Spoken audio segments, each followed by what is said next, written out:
नमस्कार मंडळी, हा व्हिडिओ विशेष करून करायचं कारण म्हणजे माझ्या कन्येचं लग्न होऊन आता 2 वर्ष पूर्ण होती.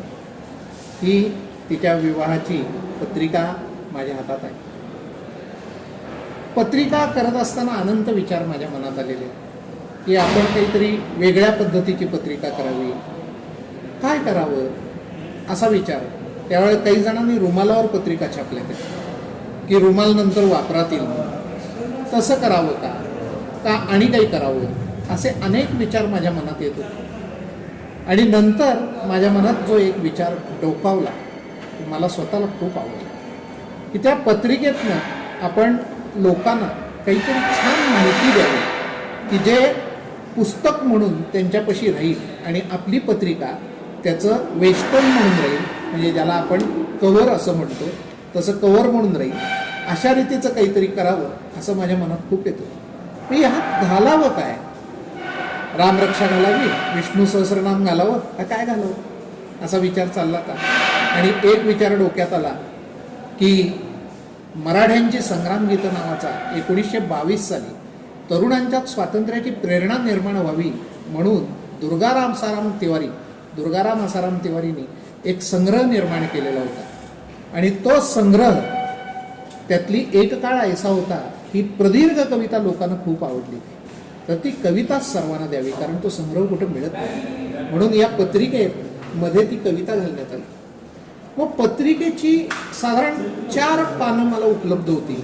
या 4 पानांचं काय करायचं असा विचार मनात होता. आयुष्यात सगळ्यात महत्त्वाचा विचार कुठला असतो, जगण्यातला कुठलं महत्त्वाचं सूत्र आहे किंवा महत्त्वाचा सद्गुण आहे, तर मला तो कृतज्ञता हा वाटतो. जेव्हा देशभक्तांची चरित्र आपण वाचत असतो आणि त्यांनी देशाकरता स्वतःचा जीव ओवाळून टाकला, अगदी भारत मातेवरून भाकर तुकड्याप्रमाणे ओवाळून टाकला असं आपण सांगतो, त्यावेळेला आपल्या आनंदाच्या दिवशी त्यांचं स्मरण करणं आपलं कर्तव्य आहे. दिवाळीत आपण किल्ले बांधतो, शिवराय आणि त्यांचे मावळे ठेवतो, हे कृतज्ञ स्मरणच आहे, लक्षात ठेवा. आणि हा आपला गुण आहे मातीचा, हा अलीकडे आपण विसरत चाललोय हा गुण. आणि हा गुण प्रकर्षानं आपल्या लाडक्या लेकीच्या लग्नात दिसावा अशी इच्छा. म्हणून ही पत्रिका छापत असताना त्यात काय काय मजकूर लिहिला हा तुमच्यापर्यंत आणतो. पहिल्यांदा गजानन प्रसन्न असतं, मग रवळनाथ, अन्नपूर्णा देवी आमच्या देवता झाल्या, सहजानंद सरस्वती आमचे महाराज झाले, ज्यांनी कृतज्ञतेनं शिवसमर्थ गड डेरवणला उभारला आहे, जो शिवसृष्टी म्हणून विख्यात आहे आणि आज त्याचा विस्तार गगनावेरी गेलेला आहे. दासराम महाराज आहेत, त्या सगळ्यांचं स्मरण केलं. माझ्या कन्येचा विवाह माधुरी व दीपक अनगळ यांचे पुत्र मानस यांच्याशी ठरला. मग तो दत्त जयंतीच्या शुभमुहूर्तावर झालेला आहे. म्हणजे 19 डिसेंबर 21 अशी ती दिनांक होती आणि तो विवाह झाला. तर त्यावेळेला ही पत्रिका देत असताना मी एक आनंदाची गोष्ट करू शकलो, ती मला लक्षात आणून दिल्याबद्दल परमेश्वरापुढे मी कृतज्ञ आहे. पहिल्यांदा तो स्वातंत्र्य 75वं वर्ष, म्हणजे ज्याला आपण अमृत महोत्सव म्हणतो, तर स्वातंत्र्याच्या अमृत महोत्सवाचा उल्लेख यात केलेला आहे आपण, की आपल्या भारत मातेच्या स्वातंत्र्याच्या अमृत महोत्सवी वर्षात होणाऱ्या या विवाह सोहळ्यास आपण येणार आहात याचा अत्यंत आनंद आहे. आपले भरभरून आशीर्वाद असणारच, पण त्यातही देव, देश आणि धर्म यांचे कल्याण या विवाह योगातून व्हावे असा आशीर्वाद तुम्ही न विसरता द्या. कारण याचं कल्याणाचं चिंतन करणारं अपत्य यातनं निर्माण व्हावं असं मला स्वतःला फार वाटतं मनापासून. कारण आशीर्वादात हे घडवण्याची शक्ती असते आणि तुमच्या आशीर्वादात ती आहे. मग याकरता मी जी कृतज्ञ स्मरण केली ना, ती आपल्यासमोर आणायची आहेत. मला पहिलं शिवाजी महाराजांचं स्मरण केलं, कारण यावर सरळ सरळ कविराज भूषणांनी सांगितलेलं आहे की त्यांनी आपला देव, देश आणि धर्म राखला तो शिवरायाने, की काशी हो की कला गई, मथुरा मस्जिद वही न होते, शिवाजी तो सुन्नत होती सबकी असं सांगितलंय. मग शिवाजी महाराजांमुळं रामदासांनी सुद्धा सांगितलं की महाराष्ट्र धर्म राहिला काही तुम्हा कारणे. तर त्यांच्या ओळी या पहिल्यांदा लिहिलेल्या आहेत की महाराष्ट्र धर्म राहिला काही तुम्हा कारणे, म्हणून छत्रपतींना प्रणाम केलेला आहे. आणि केवळ तुमच्या छत्रछायेखाली हा विवाह संपन्न होत आहे, आपली कृपा अखंड राहो अशी प्रार्थना त्यांच्या पायी केलेली. त्यानंतर आठवण केली ती नरवीर तानाजीराव मालुसरेंची. हो, कोंढाणा घ्यायचा म्हणून मुलाच्या लग्नाची अक्षत द्यायला आलेला हा मुलाचं लग्न सोडून गेला कोंढाणा घेण्याकरता. आणि त्याचे प्रसिद्ध उद्गार तानाजींचे सर्वत्र आहेत, आधी लगीन कोंढाण्याचे मग रायबाचे. ही स्फूर्ती घेत आपण लहानपणापासून मोठे झालोय आणि त्यांना दुर्दैवानं त्यांच्या मुलाचं लग्न बघता आलं नाही. मग त्यांचं स्मरण आपल्या मुलांच्या लग्नात आपण ठेवणार का नाही?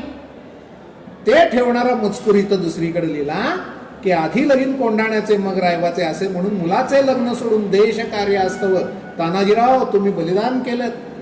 आपलं पुण्यस्मरण केल्याशिवाय आमच्या घरची लग्न साजरी कशी होतील बरं? म्हणून आपल्यासारख्या नरवीरांचे आशीर्वाद हवेतच.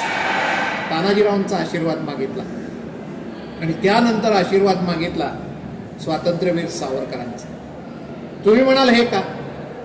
तर ज्या वेळेला तरुण वयात 50 वर्षासाठीची शिक्षा होत असताना डोंगरीच्या तुरुंगात ते आलेले होते, इंग्लंडमधनं त्यांना आणलं आणि त्यावेळेला पत्नी भेटायला गेली. त्यावेळेला त्यांनी त्यांच्या संसाराचा कायमस्वरूपी वियोग होणार होता. 50 वर्षाची शिक्षा म्हणजे लक्षात घ्या तुम्ही, 50 दिवस नव्हे. त्यावेळेला पत्नीची समजूत काढताना म्हणलेले आहेत ते की 4 चूल गोळकी घेऊन संसार करणं, 4 काटक्या गोळा करणं असा संसार कावळे चिमणेही करत असतात. असं लक्षात ठेवा की आपणच आपली चूल बोळकी फोडून टाकली ज्या योगे इतरांच्या घरातून सोन्याचा धूर निघेल आणि असा भव्य संसार आपण करूया, म्हणजे भारत मातेचा संसार करूया, अशी आपल्या पत्नीची समजूत त्यांनी काढलेली. आणि केवढी सदिच्छा आहे बघा, त्यांचा संसार होणार नव्हता पण इतरांच्या घरातून सोन्याचा धूर निघेल अशा रीतीचं भाष्य ते करतात. त्यांचं स्मरण केलंय की सावरकर आपल्याला विनम्र प्रणाम, इतरांच्या घरातून सोन्याचा धूर निघेल या सदिच्छेने आपण भारत मातेचा संसार सावरायला समर्पण केले. आपलेही सुवर्णमय आशीर्वाद हवेत आणि त्यांचेही आशीर्वाद घेतले आणि मग ही पत्रिका या तिवारींच्या कवितेसकट सर्वांना वाटली. मंडळी, मनापासनं एक काहीतरी चांगलं कृत्य केल्याचं समाधान मिळालं आणि मग आपण चांगलं काम करायला लागलो की लोक मदत करतातच. हो काय सांगू तुम्हाला, वैभव जोशी म्हणून माझे एक मित्र आहेत, शिवप्रतिष्ठानचे धारकरी आहेत. त्यांनी ही पत्रिका रायगडला शिवाजी महाराजांच्या समाधीवर ठेवली, त्यांच्या राज्याभिषेकाच्या ठिकाणी ठेवली, तानाजींच्या समाधीवर उमरटला जाऊन ठेवली, प्रतापगडच्या भवानी मातेला दिली आणि त्यानंतर नाशिकचे आमचे शाहू महाराज खैरे नगरसेवक आहेत नाशिकचे प्रसिद्ध, त्यांनी आणि आमचे गुरुबंधू सुधीर पैठणकर यांनी दोघांनी मिळून सावरकरांच्या नाशिकमधल्या घरात नेऊन तिथल्या भारत मातेच्या चरणी समर्पित केली आणि याची छायाचित्र मला पाठवली. मला प्रचंड आनंद झाला आणि ती छायाचित्र मी विवाहाच्या वेळेला स्वागताचा फलक लावतात तिथं लावलेली होती आणि हा मजकूर पुन्हा लिहिला होता की या पत्रिका त्यांना पोचल्यात, तेही सूक्ष्म रूपानं आपल्यात आलेले आहेत आणि आपण आलात याचा आनंद. आज कन्येच्या लग्नाला 2 वर्ष पूर्ण होत असताना ही सगळी माहिती आपल्यापर्यंत आणावी, कारण आपल्यालाही निश्चित आनंद वाटेल असं वाटलं म्हणून हा व्हिडिओ खास बनवलेला आहे. धन्यवाद. भारत माता की जय.